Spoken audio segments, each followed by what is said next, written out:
Hey everyone, I'm back. It's ACPL here, and previously we talked about the visual design of Magic and Melee. Go check them out if you haven't already. And in today's video, we'll be covering the visual design of Range. So without further ado, let's talk about Range's visual design. Issues with Range. So with Magic or Melee, you saw distinct differences between tank armor and power armor, and you also saw some kind of progression in their equipment. I'm gonna be honest with you, I don't see that with Range equipment. I think Range has a problem when it comes to these. So for starters, tank versus power armor. There really isn't a discernible difference between the two. The only thing I can think of is that power armor will sometimes use plates, like metal plates, but otherwise they both really just overlap each other. Take for instance the Death Lotus armor. Its examine says its clothing fit for the deadliest assassins. It's slim, it's silent, it's deadly. You might expect it to be power armor, but it's not. It's tank armor. Likewise, I think the dinosaur hide armor does a good job of identifying like, hey, this is tank armor, just for the fact that it's bulky. But yeah, both tank and power armor uses animal hide, which makes it a bit difficult to discern between the two.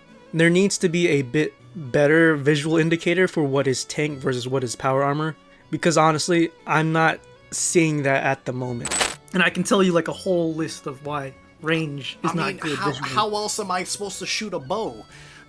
What the? Unless we get the Glock of the Last Guardian, come on. Are you serious? How else are you supposed to shoot a gun? You go pull back the bow, bam. Okay, first reason. How do you separate tank versus power armor for Range? You can't. They all look the same. What am I supposed to be? Stocky build? The only difference is that power armor will sometimes use plates. That's it. Otherwise, they look very similar. The Death Lotus equipment, that looks like an assassin is wearing that, but it's a tank armor. Cause let's just do it right now. We got Draco. Oh no, that's power. I think it's just Death Lotus. Yeah, and then you have the Anachronia.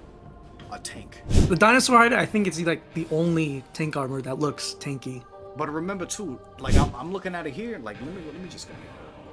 The Death Lotus has plates on it. Yeah, but it's like leather plates. Uh-huh.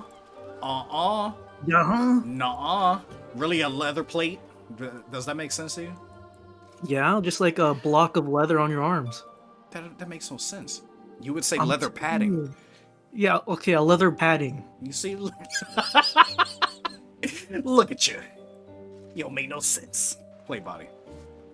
Look at that. You got a big old shield on his arms, plating, spikes on his wrists, padding. Nah, that's made out of leather. Nah, bro. Dude, okay, are you looking at the same thing I'm looking at? That's bro, like I'm on stream looking at it. Jeans. That's skin tight jeans right there. First off, you telling me that's tanky? Yes.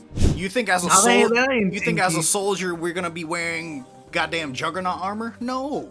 Yes. Bro, we're going into this is probably carbon fiber arc items. Come on. That looks like metal with like a cushion.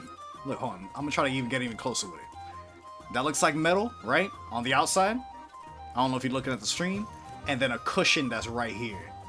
And then it's blocking our arm. I don't know, man. What you gonna call those leather spikes? Leather with spikes on them. Lies. Right? So we have leather straps because I know you can see the straps on them, right? This right here. Yeah. That's leather straps. That's true. But metal with metal spikes, and that looks like a plate. That shines a little bit. You get what I'm saying? I know that's a plate. These are skin-tight pants and shirts that assassins are wearing. Why is an assassin gonna be tanky? You never seen tanky assassins? No, what? Come on, dog. Come on. And remember, this is not the like our side of the world thinking. That's over there thinking. I mean, I guess. I remember. Yeah. They all look the same. Nuh-uh. I mean, they all look like power armor. I mean, hold on. No, Serenic looks like a power armor. That's.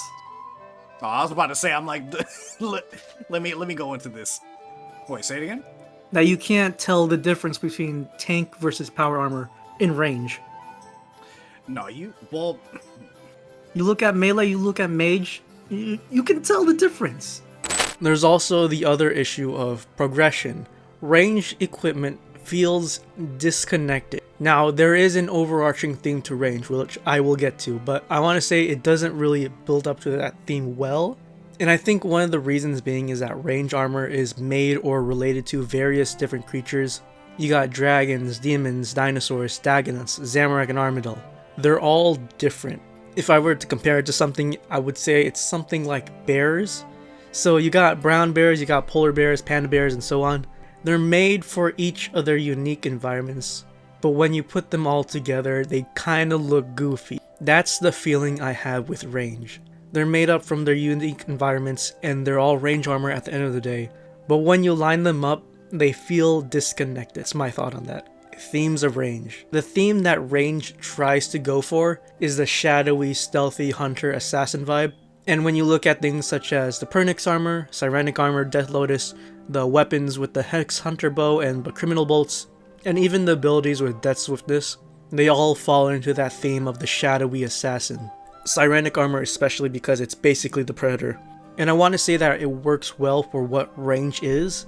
Range is a very Slayer-centric combat style, in the sense that you're hunting down stronger opponents and each time you take something from them to upgrade yourself.